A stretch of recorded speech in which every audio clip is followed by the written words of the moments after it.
e nós vamos conversar com o psicanalista e professor da USP, Christian Dunker. Bom dia, Christian. Bom dia, querido Glauco. Estamos aqui num novo momento da rádio, do mundo, do Brasil. É, Parabéns aí pelo trabalho. É verdade, Christian. Inclusive, estava lembrando até comentar mais à frente aqui que a gente fez uma entrevista com você logo depois que o ex-presidente Lula, hoje presidente eleito, teve ali os seus direitos políticos recuperados, né? Exatamente. E eu acho que outra, tivemos mais uma ou duas Sim. durante essa jornada dos últimos 4 anos, né? É verdade, uma longa jornada, né, e que ainda não terminou, pelo menos por isso a gente está vendo, né, o pessoal participando de atos, que são atos golpistas, né, manifestações golpistas em frente aos quartéis, que tem gerado muito meme, né, Christian, porque tem o patriota do caminhão, o pessoal ali cantando o hino pro pneu, tem o camarada que fica gritando socorro ali para os soldados, mas assim, também tem algo, além do humor involuntário que essas cenas acabam gerando, tem algo de aterrorizador, né? Porque quando você passa no meio ali daquelas manifestações, é algo preocupante também. Como que essas pessoas que estão nas ruas hoje, Christian, ajudam a entender esse fenômeno do bolsonarismo? Olha, uma analogia possível é aquela que a gente faz com o funcionamento de uma seita. Por exemplo, uma seita que prevê que o fim do mundo vai acontecer em tal data, né? Isso é um processo histórico recorrente, né? Muitas vezes acontecido, inspirado, né? Na ideia do apocalipse, do final do mundo. E o pessoal estudou o que acontece quando chega a tal data e nada acontece, né? E o mundo continua e você não tem os sinais esperados, né? Por aquele conjunto que está, no fundo, organizado por uma crença de tipo messiânica, né? De tipo assim, a crença num mito, né? No fundo. E a resposta inicial, ela muitas vezes cria uma espécie assim de correção, né, da própria crença, vamos chamar assim, delirante, né? E essa correção, ela pode gerar suplementos do tipo assim, olha, o fim do mundo não aconteceu porque a gente acreditou, porque a gente orou, porque a gente esteve em volta desse líder, porque a gente fez alguma coisa, né? Mas esse processo de redução de uma dissonância cognitiva, ele precisa de novos elementos da realidade. E é isso que está assim, exaurindo as pessoas nas portas dos quartéis, porque precisam de uma manifestação, vamos chamar assim, uma manifestação para chamar de sua. Na falta disso, o que aparece é esse lado, vamos dizer assim, mais distorsivo do delírio, que é orar para um pneu, tentar enfrentar a realidade da realidade, né? Tentando deter com as próprias forças um caminhão, né? Eu acho que essa é a alegoria aí do nosso momento.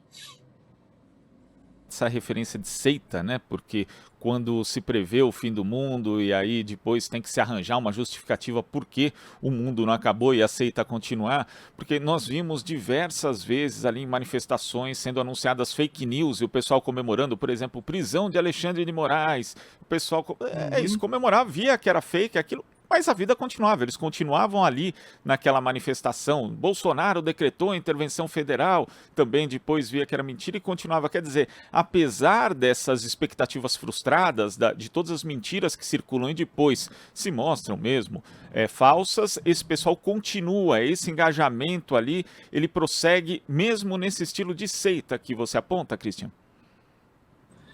Ele prossegue, né? Porque nesse tipo de funcionamento, que é um funcionamento assim análogo ao que a gente vê num quadro de loucura coletiva, loucura 2, a Folia 2, né?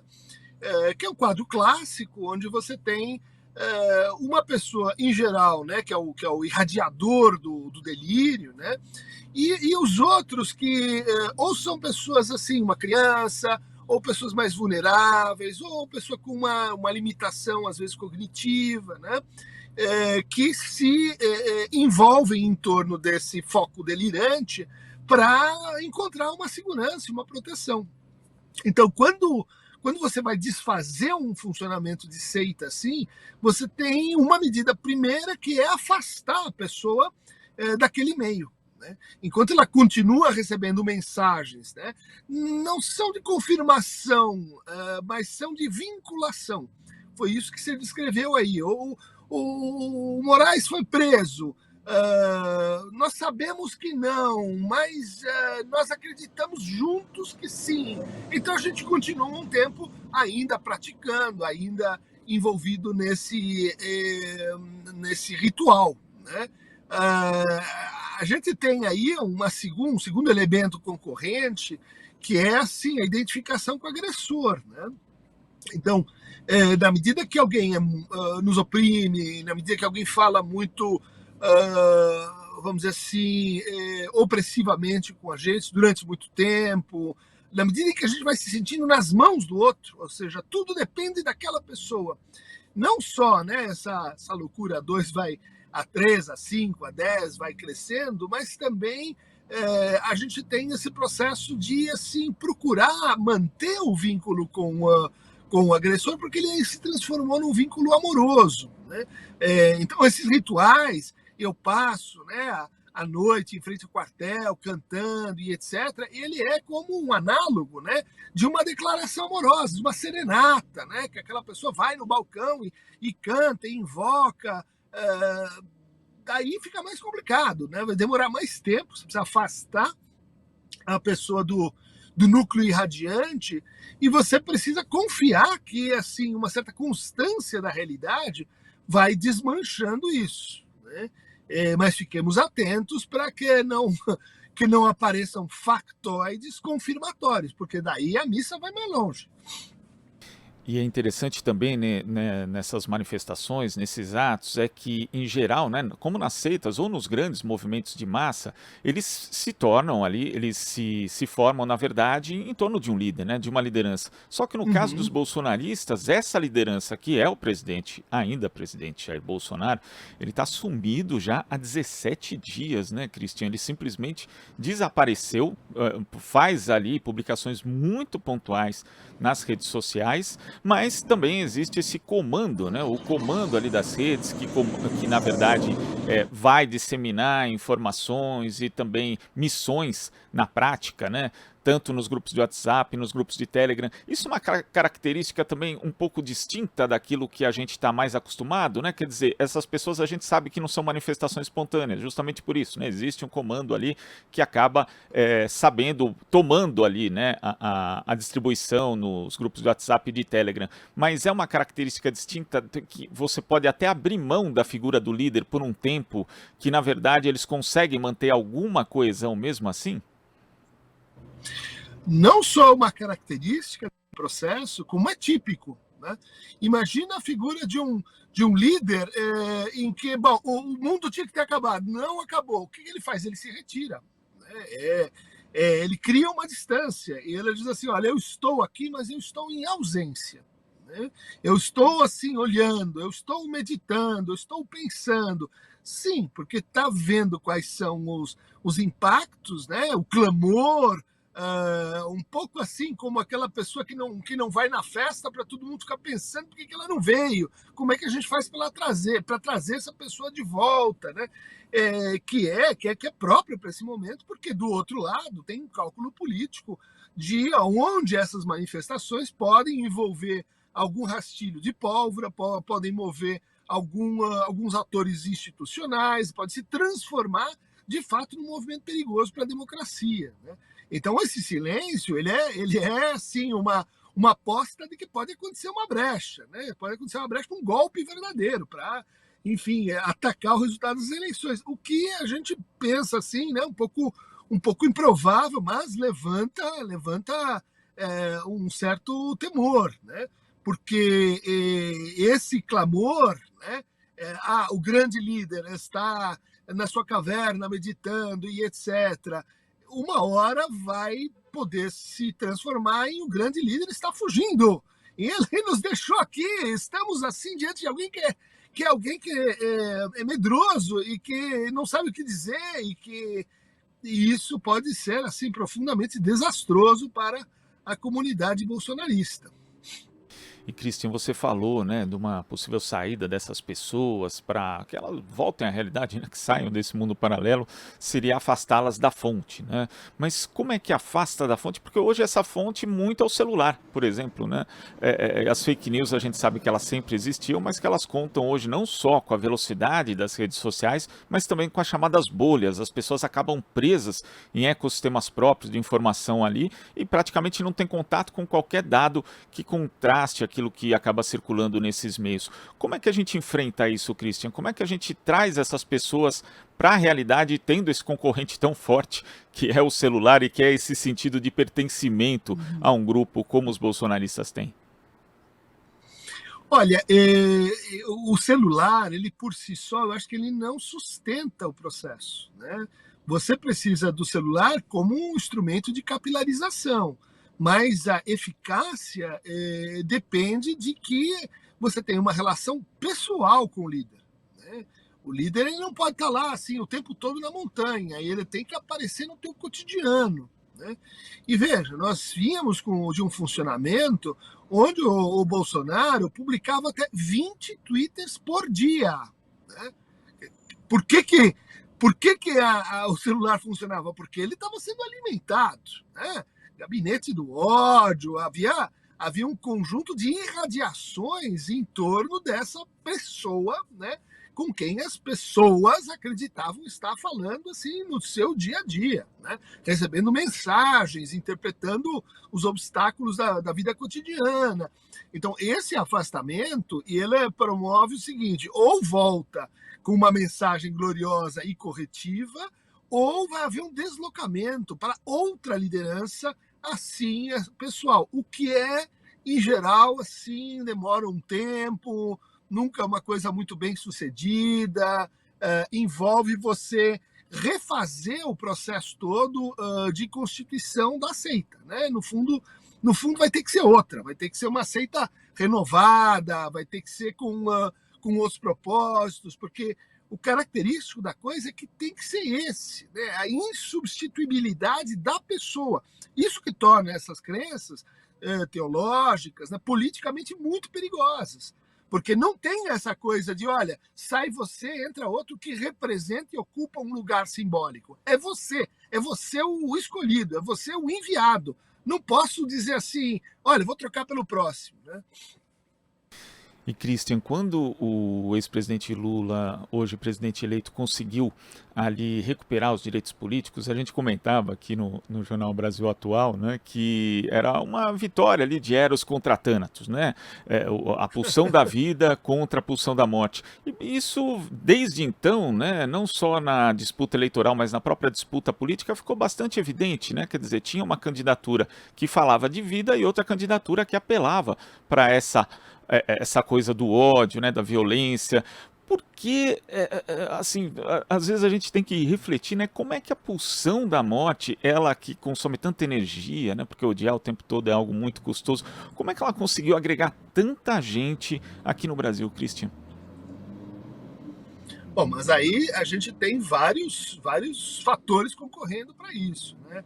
Desde assim a mobilidade social, a criação que antecedeu, né, o período Bolsonaro e que criou novos horizontes de expectativa e, portanto, novos horizontes de decepção, né? Quer dizer, as pessoas se acreditavam num processo que se mostrou muito mais lento, muito mais cheio de obstáculos, muito mais improvável do que estava lá no começo. Então, o que a gente faz com aquele amor que traiu a gente no nosso imaginário? A gente pune, né? A gente diz, olha, não te amo mais e você me prometeu uma coisa que não cumpriu.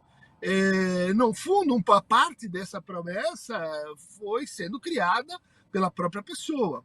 Agora, em relação à pulsão de morte e à pulsão de vida, a tradução acho que não deve ser assim, as forças do bem contra as forças do mal, né? Essa não é a diferença entre Bolsonaro e Lula, apesar da simpatia que a gente pode ter por um ou por outro. A diferença é que Lula representa a mistura entre pulsão de vida e pulsão de morte, representa o conflito, representa a diversidade de opiniões, representa o fato de que a pulsão de morte não está projetada no outro, né? Fora de mim, no estrangeiro, naquele que não é como eu, naquele que não acredita na mesma seita que eu. A pulsão de morte está dentro. Quer dizer, dentro de nós existem outros, existem aqueles que a gente não gosta, existe destrutividade, existe conflito, né? Então, esse é o melhor combate para a coisa, né? Não inverter a gramática, dizer agora nós estamos no lado do mal ou bom da força, mas dizer entre nós existe malvados e bondosos, existem momentos e momentos, né? Que caracteriza, acho que muito melhor a realidade, né? Que na verdade, a gente vê muito isso, inclusive no discurso, né, de Jair Bolsonaro, quando ele fala de povo, né? O nosso povo, a força do povo. É um povo, na verdade, uma noção excludente, porque dentro desse conceito de povo não estão as mulheres que querem sair daquele status que ele imagina que seja, ou das mulheres ali, né? De estarem confinadas no lar, de não participarem do mercado de trabalho, não estão os negros, não estão os pobres. Então, sentido excludente. Já o outro sentido de povo, que é o mais real, é isso, né? Implica conflito, vai implicar em contradições, mas é, na verdade, um conceito muito mais próximo da realidade, Christian. E isso é uma desvantagem estratégica do ponto de vista psicológico, né? Porque, assim, é como se a gente fosse comparar. O que você prefere? Viver uma grande epopeia onde você é um herói nacional que está envolto na bandeira, em nome do bem, destruindo e matando aqueles todos que estão fazendo mal para o Brasil, orando e se transformando num grandioso agente da história, ou entrar numa parada em que a gente é mais numa realidade confusa e disparatada, em que você tem várias lideranças, em que você tem desencontros, você tem conflitos, e que as coisas não mudam de como a gente queria. A gente queria ter esse poder todo para mudar a realidade de uma vez, num passe de mágica, mas aceitar o jogo da realidade enfim, ser um pouco mais humilde, um pouco menos grandiloquente. E isso, comparado com o cenário A,